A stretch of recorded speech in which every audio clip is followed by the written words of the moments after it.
constaté que les réseaux sont un piège. Les réseaux sont un piège. Pourquoi?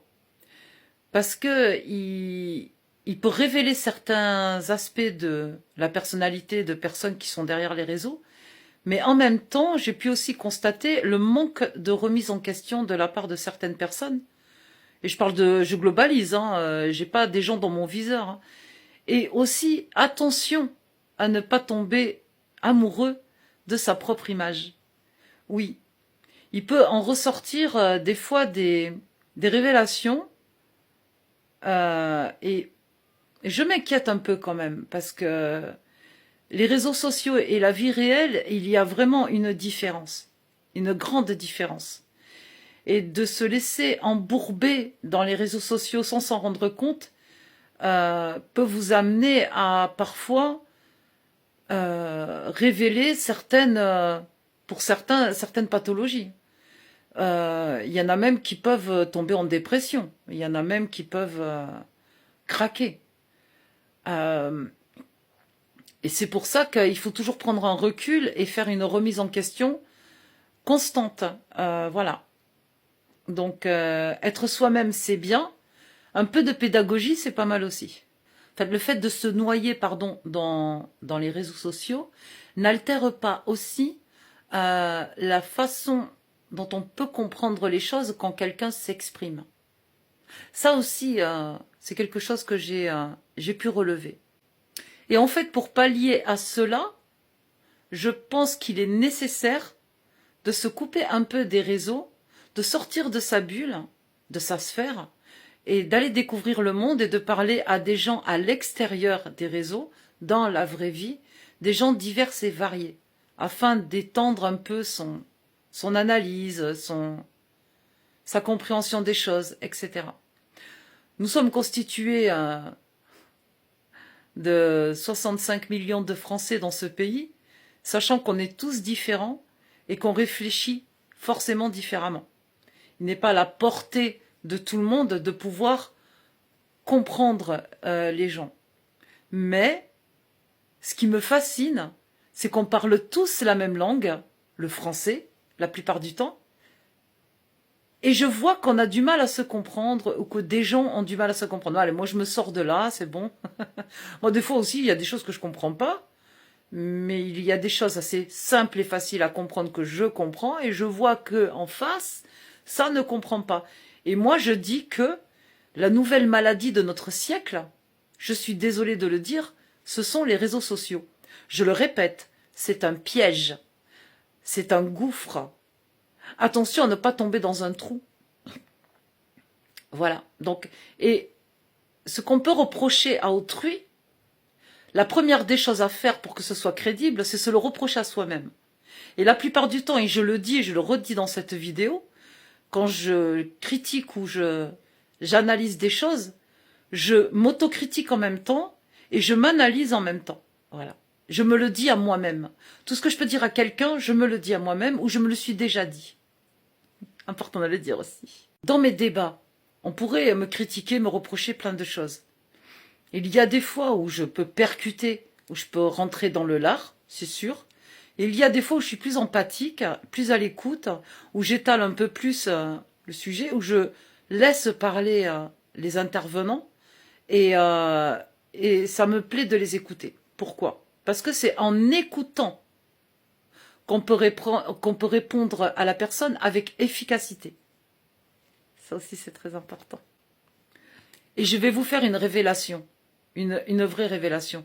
J'aime les gens. Et j'aime les gens avec un grand A. On dit bien dans mon métier, qui aime les chiens, aime les humains. Qui aime les humains, aime les chiens.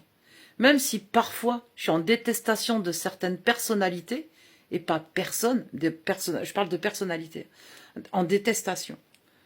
Je trouve toujours quelque chose de positif chez la personne, même que je peux avoir en détestation par rapport à ses idées, qui feront qu'il y a un élément déclencheur affectueux qui va s'instaurer dans la relation, même si elle est éphémère. Et donc, j'ai toujours en affection les personnes, au-delà de leur croyance ou leur non-croyance. Et ça, moi, je dis que, personnellement, pour moi, le moi, je l'utilise rarement, c'est une force d'avoir cet amour pour les gens. Et j'aime tellement les gens que je vais les rencontrer sur le terrain. Oui, je sors maintenant. Je sors de TikTok, je sors de YouTube. Je vais à la rencontre des personnes dans la rue. C'est une autre vie, c'est un autre concept que je tiens fortement à continuer à mettre en place. Seul ou accompagné.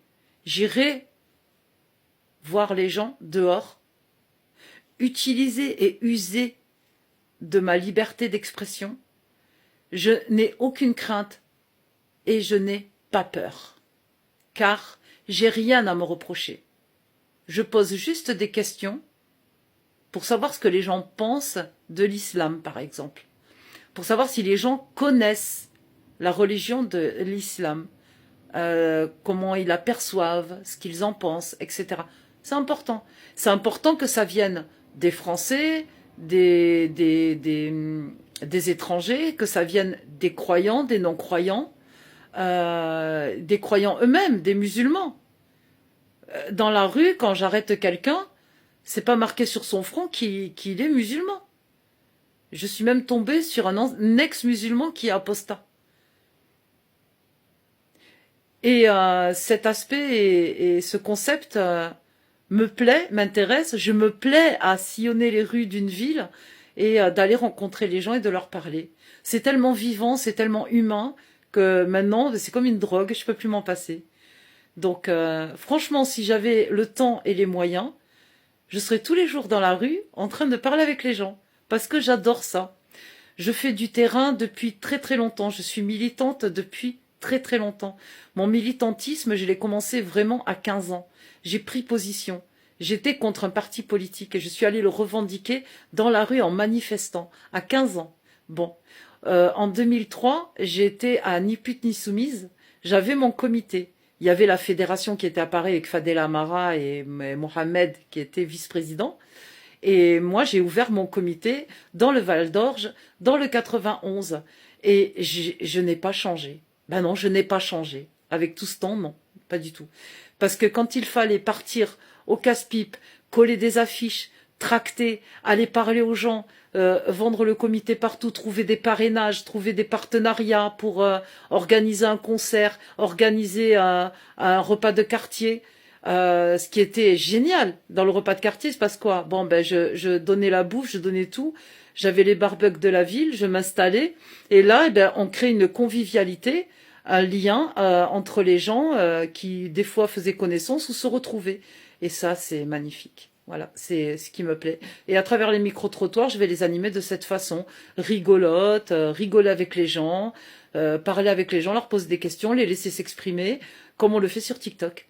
Sauf que là, j'avoue, il y a un truc qui me dérange. Il y a des fois des blablabla, et là, il n'y a pas le bouton pour couper le mic. Bon, ben on fera sans la coupure de mic, on va le faire nature, tranquille. Voilà. Je vous fais plein de bisous, prenez soin de vous. J'espère que cette vidéo vous aura plu, avec le petit effet Tiger derrière et tout, et les flammes. Ça me rougit les cheveux et tout ça. Ça va me donner encore envie de me mettre les cheveux rouges pour Noël, comme je l'ai fait l'année dernière. Mais je vais me calmer, je vais garder mes mèches blondes. Brunesque que je suis. Voilà, gros bisous à vous, prenez soin de vous, pensez à vous, c'est très important. Avant de vouloir refaire le monde, recentrez-vous sur vous-même. Et là, encore une fois, je vous le dis, je me le dis, la première des choses à faire, c'est vraiment penser à vous et à votre bien-être. C'est très important pour garder un certain équilibre. Et je vous dis à très vite, à très bientôt, surtout demain, mardi, 20h, Sonia Zadig pour la sortie de son livre « Les enfants perdus de la République ». Gros bisous.